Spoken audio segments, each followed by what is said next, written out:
For 8 long years, Oliver Hart chased a miracle that no amount of money could buy. He had built one of the most successful investment firms in the United States, a company worth billions, the kind of empire most people spend a lifetime dreaming about. His home stretched across acres of quiet land. His private jet crossed oceans without hesitation, and the most respected doctors in the world took his calls personally.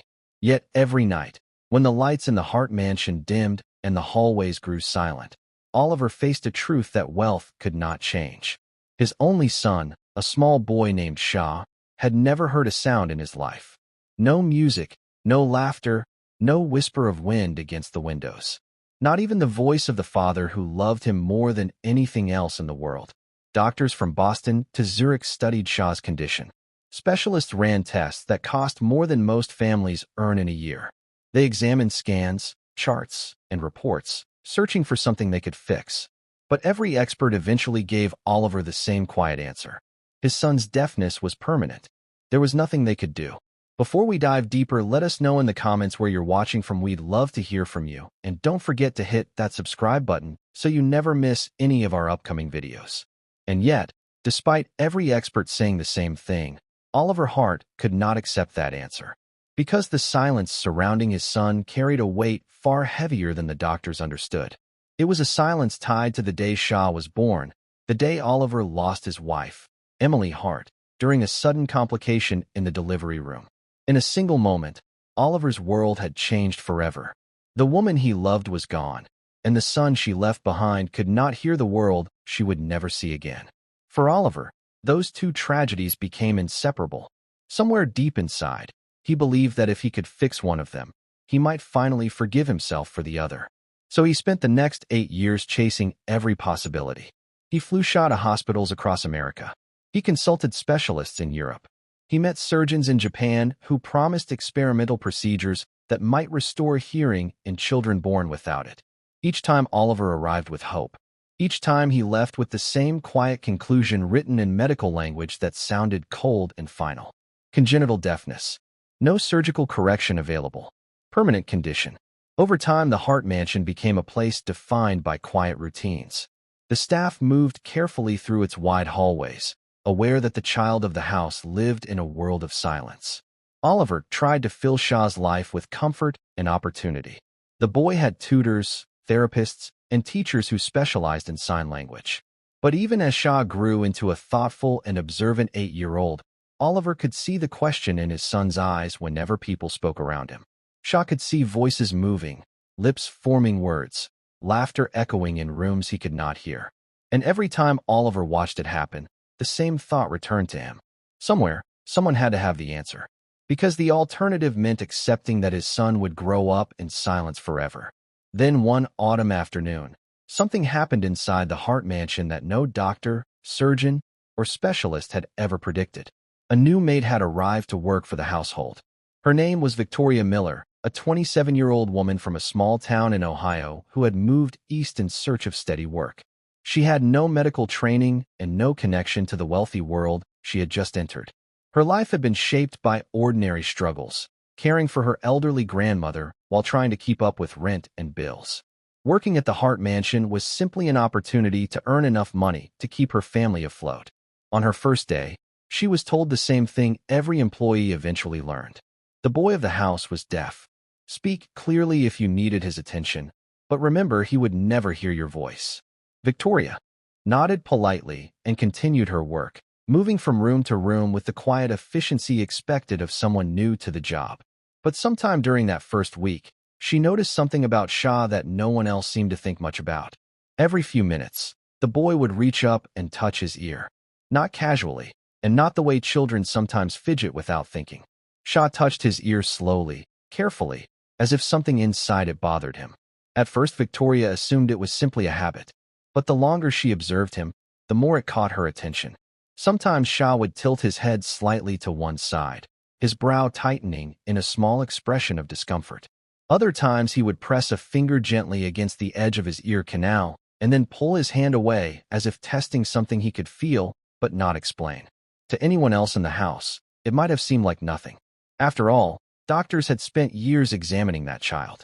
If something were wrong inside his ear, Surely someone would have seen it already. But Victoria could not stop thinking about it. Because the behavior repeated itself day after day. The boy kept touching his ear in the same careful way, as if there were something there that only he could sense. And the more she watched, the more one question quietly formed in her mind. What if the doctors had missed something? What if the silence that had defined Shah's life for 8 years was not as permanent as everyone believed? That question would stay with Victoria long after the workday ended. And within a few days, it would lead her to make a decision that would change the Hart family forever. Because sometimes the person who sees the truth first is not the expert with the most credentials, but the one who simply pays attention when everyone else has stopped looking. And that is exactly what Victoria Miller was about to do. Oliver Hart had built the kind of life most people only read about in magazines. His fortune had grown from a small financial firm into a powerful investment empire that stretched across the country. Business networks called him a visionary. Financial reporters described him as relentless. When markets collapsed, Oliver found opportunity. When competitors hesitated, he moved forward without fear. Over the years, that determination transformed him into one of the wealthiest men in America. The Hart family estate in Connecticut covered nearly 40 acres of land surrounded by quiet trees and long private roads. From the outside, the mansion looked like something out of an old American postcard, with tall white columns, wide windows catching the sunlight, and perfectly trimmed gardens that stretched toward the edge of the property. Inside the house were rooms filled with art, polished floors that reflected the light from chandeliers, and long hallways that carried the quiet footsteps of the staff, who kept the household running every day. Oliver owned multiple homes, several companies, and investments that reached far beyond the borders of the United States. He could fly across the world in a matter of hours if a problem needed solving. When Oliver Hart wanted an expert, the expert usually arrived the next day. And when his son Shah was born deaf, Oliver used every connection and every dollar he had to search for a solution. In the first year after Shah's birth, Oliver consulted pediatric specialists in Boston, a city known for some of the most advanced hospitals in the world. Doctors there conducted hearing tests, neurological examinations, and imaging scans that studied every part of the boy's inner ear.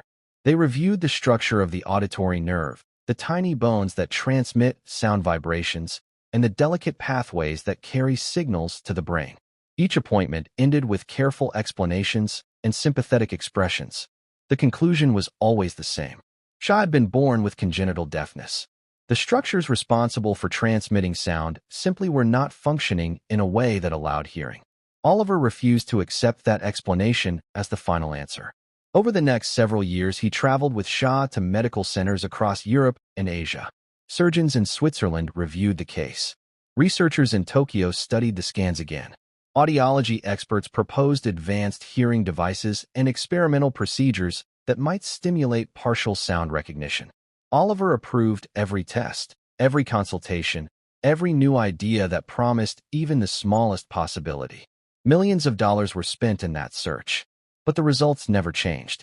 After each new round of examinations, the specialists eventually delivered the same quiet verdict. Nothing they could do would allow Shah to hear the world the way other children could. Inside the Hart mansion, that reality slowly shaped the rhythm of daily life. Conversations between staff members happened in softer voices, out of habit more than necessity. Teachers visited the house to help Shah learn sign language so he could communicate with his father and the people around him. Oliver tried to remain hopeful in front of his son, encouraging him through lessons and activities that filled the boy's day with purpose. Yet there were moments when the weight of the situation became impossible to ignore. When other children laughed in videos Shah watched on a tablet, Oliver could see the quiet curiosity in his son's eyes.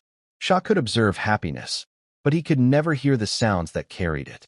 Oliver often wondered how a child could grow up understanding so much about the world while being separated from one of its most basic experiences. Despite everything, Oliver continued searching for answers long after most people would have stopped. That determination came from a belief that somewhere in the vast world of medical science, someone might discover a solution. Perhaps a new procedure would be invented, or a researcher might identify something overlooked in the earlier tests. Hope, even when fragile, kept Oliver moving forward. But the truth was that every specialist who reviewed Shah's condition believed the situation had already been examined from every possible angle. The boy's deafness had been studied for years by some of the most respected experts in the field.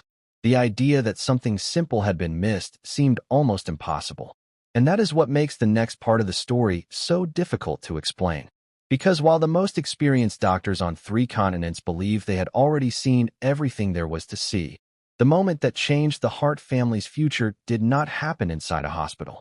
It happened quietly inside their own home, during an ordinary afternoon when no one expected anything unusual to occur. The person who noticed it was not a surgeon, an audiologist, or a researcher with decades of training. It was Victoria Miller, the new maid who had arrived at the Hart mansion only days earlier. Victoria had no medical background, no advanced equipment, and no reason to believe she would discover anything important.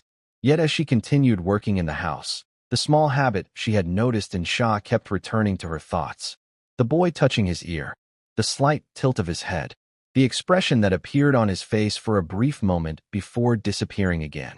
At first, Victoria assumed it was simply the behavior of a child adjusting to the quiet world he had always known.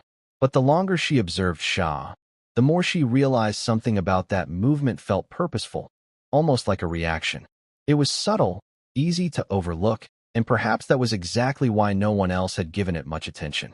After all, the boy had already been examined by doctors whose entire careers focused on understanding hearing loss. What could a housemaid possibly notice that those experts had not? Yet that small question began to grow in Victoria's mind with each passing day.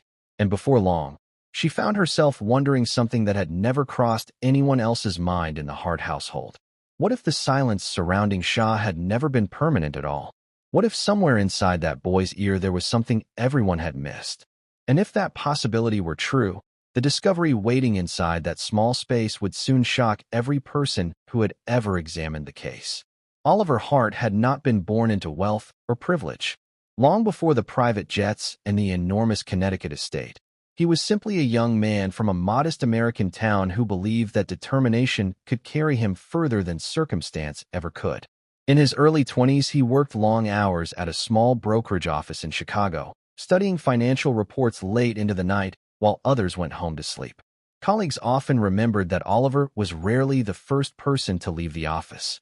He had a reputation for studying markets the way an engineer studies machines, trying to understand every pattern and every shift before anyone else noticed it. Over time, that patience began to pay off. One investment turned into another, small risks slowly became larger ones, and the company he eventually founded grew into a powerful financial firm managing billions of dollars in assets. By the time Oliver reached his early 40s, he had achieved the kind of success that most entrepreneurs spend a lifetime chasing. Yet the achievement that meant the most to him had nothing to do with business at all. It was the life he built with his wife, Catherine. Catherine Hart had met Oliver during the early years of his career, long before the world began to recognize his name. Friends described her as calm where Oliver was intense, thoughtful where he was driven. She understood the long hours and the pressure that came with building a company from nothing, but she also reminded him that success meant little if there was no life beyond the office. Over the years, their partnership became the quiet foundation beneath Oliver's rising career. When he finally moved his growing family into the estate that would later become known as the Hart Mansion, Catherine often joked that she had watched his entire dream grow one late night at a time. For Oliver, the house was never meant to be a symbol of wealth. It was meant to be a place where the life they were building together could grow. When Catherine told him she was expecting their first child, Oliver believed the future he had worked so hard for was finally beginning to take shape. But the day their son Shah entered the world became the day everything changed. Complications during the delivery moved quickly and left the medical team struggling to stabilize Catherine as the hours passed. Oliver later remembered that moment as a blur of hospital corridors, anxious waiting, and the quiet conversations of doctors trying to explain what was happening. When the doctors finally told him Catherine had not survived the childbirth, the words felt impossible to understand. In a single day, Oliver had become both a father and a widower. The small child placed in his arms was the only piece of Catherine he had left. Yet as the weeks passed and Shah grew stronger, doctors discovered something else that deepened the weight Oliver already carried. Tests confirmed that the boy could not hear. The same day Oliver lost his wife was the day he began raising a son who would grow up in a world of silence. For Oliver Hart, that connection between the two events never disappeared. Somewhere in the quiet corners of his mind, he believed that if he had made a different choice that day, if he had taken Catherine to another hospital or demanded a different treatment sooner, perhaps both tragedies might have been avoided. The thought followed him through the years that came afterward. Every time he looked at Shah, Oliver felt a mixture of love and responsibility that few people around him fully understood. His business instincts had always taught him that problems existed to be solved. When markets collapsed, he studied them until he found opportunity. When companies struggled, he invested until they recovered. That same instinct pushed him to search endlessly for a way to restore his son's hearing. Oliver spent millions consulting specialists who examined Shah's condition in extraordinary detail. Surgeons reviewed the delicate structures of the inner ear. Researchers studied nerve pathways and proposed experimental procedures that might create partial sound recognition. Each new possibility brought hope, and each new examination ended the same way. The experts explained that Shah's deafness was congenital, a condition present from birth that modern medicine simply could not reverse. Years passed while Oliver continued searching for an answer that no one seemed able to provide. The Hart Mansion became a place where determination and quiet acceptance existed side by side. Oliver worked harder than ever, building his company even further while privately carrying the belief that somewhere in the world a solution still existed. Shah grew into a thoughtful boy who learned to communicate through sign language and expressions rather than spoken words. The father and son developed their own ways of understanding each other without sound, but Oliver never stopped wondering what life would feel like if Shah could finally hear his voice for the first time. Despite the resources he had spent and the countless consultations he arranged, the outcome never changed. Every expert eventually told Oliver the same thing. There was nothing more that could be done. And yet, unknown to all of them, the moment that would challenge everything they believed about Shah's condition was already beginning to unfold inside the quiet walls of the Hart Mansion. Then one quiet Monday morning, a new employee arrived at the gates of the Hart Mansion. Her name was Victoria Miller, a 27-year-old woman who had grown up in a small town outside Columbus, Ohio. Victoria's life had never been connected to wealth or powerful people. Her world had always been simple and practical, built around family responsibilities and long hours of work.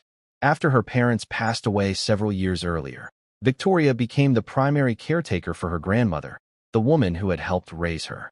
When her grandmother's health began to decline and required professional nursing care, Victoria faced a difficult reality. The cost of long-term medical care was far beyond what she could afford through ordinary work. So she began searching for any opportunity that would allow her to earn more money and provide stability for the only family she had left. That search eventually led her to Connecticut and to the Hart Mansion, where she accepted a position as part of the household staff responsible for maintaining the enormous property. Victoria arrived with the quiet determination of someone who understood how important this job was for her future. The mansion itself felt almost overwhelming at first. The wide staircases, polished floors, and endless hallways made the house seem less like a home and more like a carefully managed institution. Staff members moved with practiced efficiency, each person responsible for a different part of keeping the property running smoothly. Victoria's duties were simple but demanding. She cleaned guest rooms, dusted the library shelves, organized storage spaces, and made sure the living areas remained spotless for Oliver Hart and his son. During her first few days, she listened carefully to the instructions given by the house manager and tried to stay out of the way while learning the routines of the household. One thing she noticed immediately was the quiet atmosphere surrounding the young boy who lived there. Shah Hart moved through the mansion calmly, communicating with staff through gestures and expressions rather than spoken words. Everyone in the house already knew the story. The boy had been born deaf. It was something the staff had accepted as part of life inside the Hart home. Victoria treated Shah with the same kindness she showed everyone else, though she rarely interacted with him directly during her early days at the mansion. Most of her work happened in rooms far from the areas where Oliver spent time with his son. But occasionally, she would see Shah sitting in the large family room working on puzzles, reading books, or watching the outside gardens through the tall windows that stretched along the back of the house. The boy appeared thoughtful and observant, often studying the world around him with a quiet focus that seemed unusual for someone his age. One afternoon, while Victoria was dusting the shelves in the same room, she happened to glance toward Shah and noticed something small that immediately caught her attention. The boy lifted his hand and gently touched his ear. At first, it seemed like an ordinary movement, the kind children make without thinking. Victoria returned to her work and assumed nothing of it. But only a few minutes later, she noticed Shah doing the exact same thing again. This time, the motion looked slightly different. Shah pressed one finger near the edge of his ear canal and held it there for a moment, his expression tightening slightly before he lowered his hand again. Victoria paused for a moment as she watched him, wondering if perhaps the boy was simply uncomfortable or adjusting to an itch that would pass quickly. Yet over the next several minutes, she saw the movement repeat again and again. Each time Shah reached for his ear, the gesture looked careful and deliberate, almost as if he were responding to something inside that no one else could see. It was not the careless fidgeting of a bored child. It looked purposeful, like someone reacting to a sensation that appeared suddenly and then disappeared just as quickly. Victoria continued working while quietly observing the pattern. Every few minutes, Shah would tilt his head slightly to one side and touch his ear again. The expression on his face carried a hint of confusion, as though he were trying to understand a feeling he could not explain. What struck Victoria most was how no one else in the room seemed to notice the behavior at all. Staff members walked through the hallway carrying linens and supplies, passing by Shah without giving his actions a second glance. From their perspective, there was nothing unusual happening. After all, the boy had been deaf since birth. Doctors had examined him for years. Whatever condition existed inside his ears had already been studied by specialists far more knowledgeable than anyone working in the mansion. But as Victoria continued to watch Shah that afternoon, the thought quietly formed in her mind that something about the situation did not seem entirely right. The boy's movements suggested discomfort rather than habit. Each time he touched his ear, it looked as though he were reacting to something deep inside it, something subtle enough to escape attention, something that had gone unnoticed for years. And while Victoria tried to dismiss the thought as quickly as it appeared, she found that she could not stop thinking about it. Because sometimes the smallest details reveal the questions that everyone else has forgotten to ask. At first, Victoria told herself she was imagining things. The Hart mansion employed dozens of staff members, and every one of them understood the same basic fact about Shah Hart. The boy had been examined by some of the most respected doctors in the world. Specialists with decades of training had studied his condition from every possible angle. Their conclusions had been clear and consistent. Shah had been born deaf, and modern medicine had no way to change that reality. Victoria knew this as well as anyone else in the house.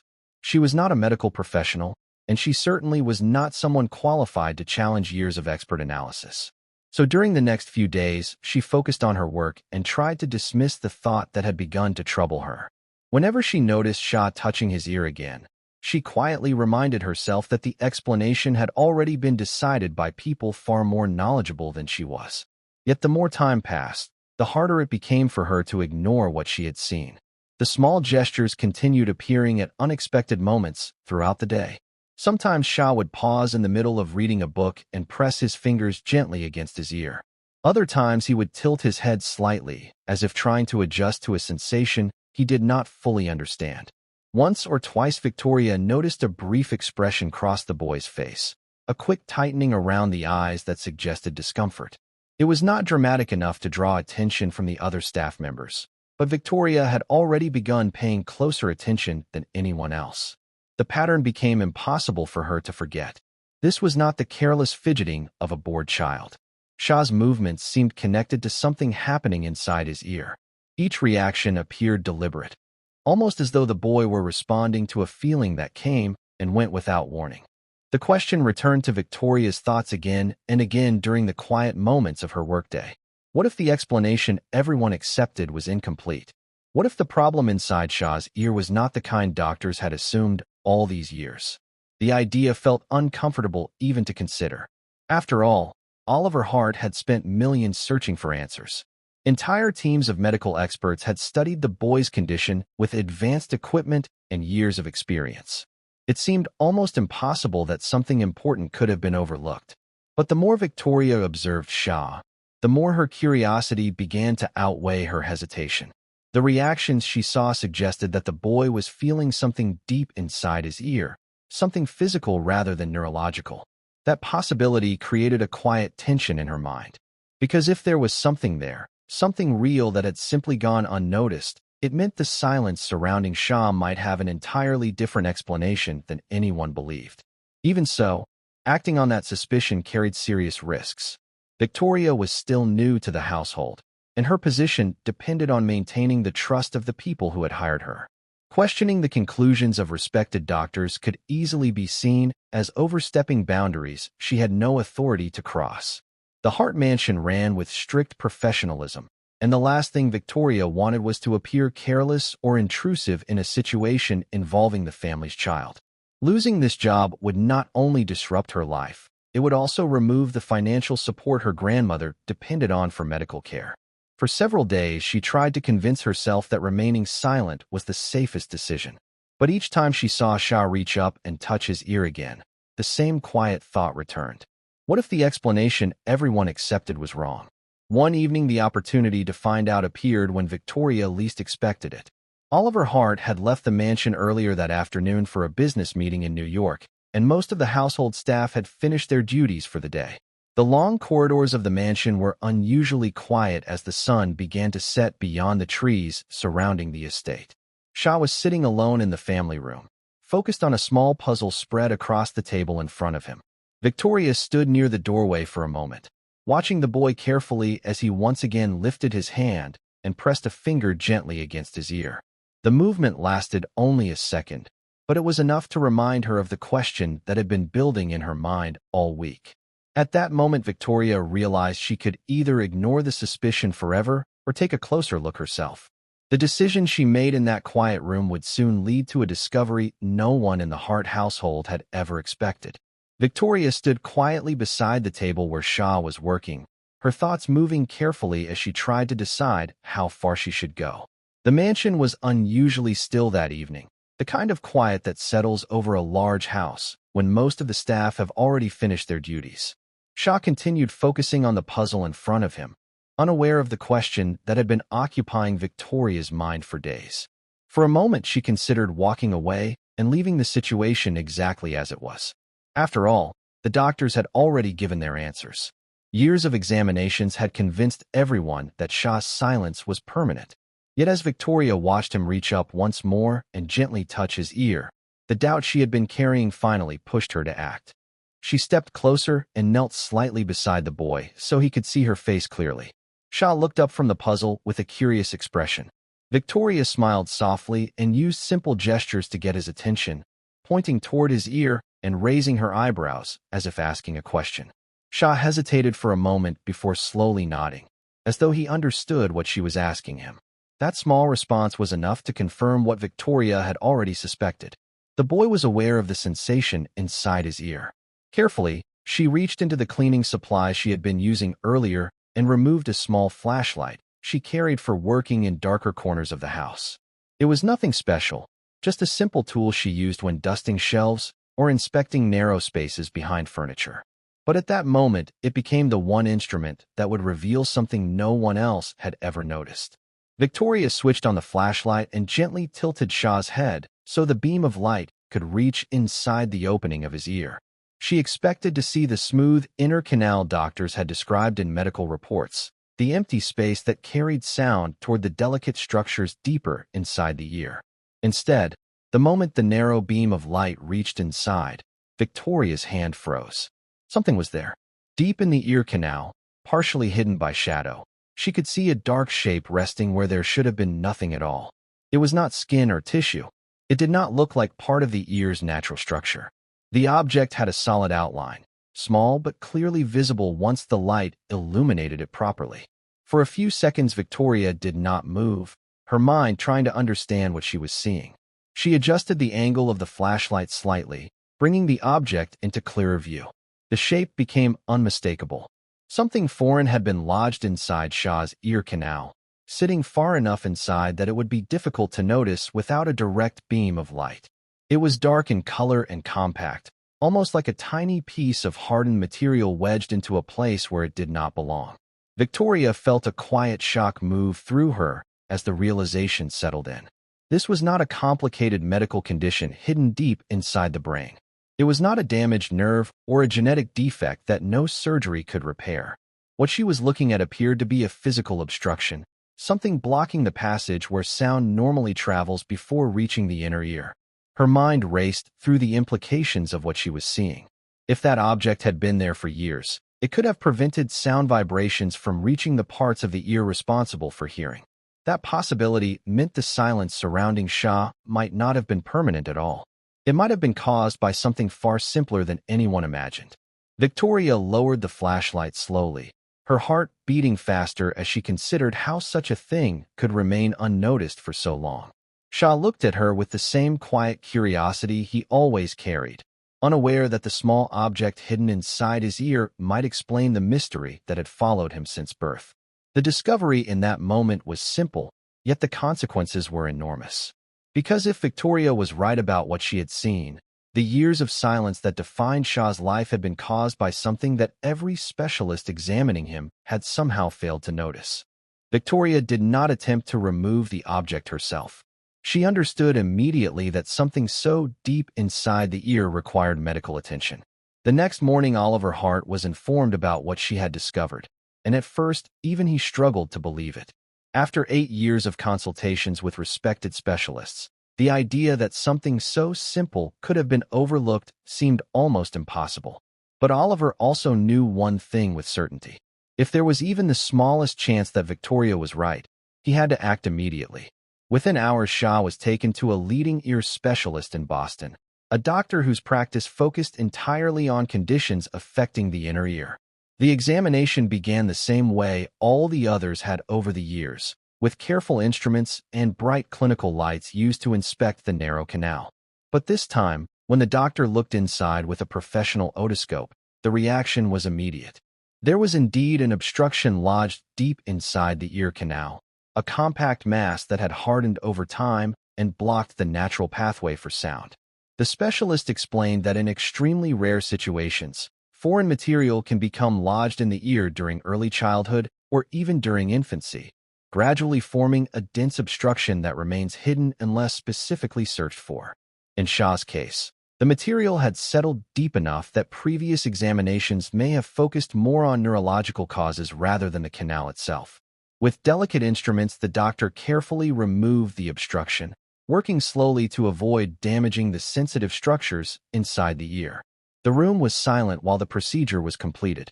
Oliver stood nearby, watching every movement with the kind of attention only a father could have in that moment. When the final piece was removed, the doctor paused for a moment and then spoke gently to the boy sitting in front of him. For the first time in 8 years, Shah reacted to a sound he had never heard before. His eyes widened slightly as his head turned toward the direction of the doctor's voice. The response was small, but it was unmistakable. The barrier that had blocked sound for so long was finally gone. Oliver felt something shift inside him that he had almost stopped believing was possible. He spoke his son's name quietly, unsure of what would happen next. Shah turned toward him immediately. The boy looked directly at his father with a mixture of surprise and curiosity, as if hearing the sound of his voice for the first time had opened a door to a world he had only watched from a distance. In that moment, the silence that had surrounded their lives for 8 years disappeared.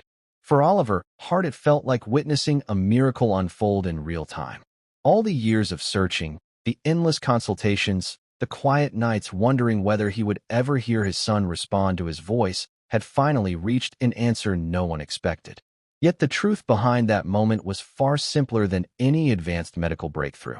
The surgery itself was routine for an experienced specialist. The real turning point had come earlier, inside the quiet rooms of the Hart mansion, when someone without medical training simply paid attention to something others had overlooked. Victoria Miller had not arrived at the house as an expert or a researcher. She came there looking for a job that would allow her to care for her grandmother. But her willingness to notice a small detail, and her courage to question what everyone else accepted, changed the future of a child who had spent his entire life in silence. In the months that followed, Shah slowly began adjusting to a world filled with sounds he had never experienced before. Words, laughter, music, and the quiet voice of his father speaking to him across the room became part of his everyday life. Oliver never forgot the moment that transformation began. For a man who had spent years believing every problem could be solved with enough resources, the answer to the one challenge he could never overcome had come from the most unexpected place. A maid who simply refused to ignore what she saw. And that story leaves a question worth thinking about long after the moment itself has passed. How many answers in life remain hidden in the smallest details, waiting for someone willing to notice what everyone else has learned to overlook? Stories like this have a way of reminding us that sometimes the most important moments in life begin with the smallest observations. Oliver Hart spent years searching across the world for an answer that seemed impossibly complex, believing that only the most advanced expertise could solve the mystery surrounding his son Shah. Yet the moment that finally changed everything did not come from a laboratory, a research facility, or a team of specialists studying charts and scans. It came from a quiet afternoon inside a family home, when Victoria Miller noticed something simple that no one else had taken the time to question. That single observation eventually led to the moment when Shah heard his father's voice for the very first time. It was a moment that reshaped the future of the Hart family and reminded everyone involved that sometimes truth reveals itself in the most unexpected ways.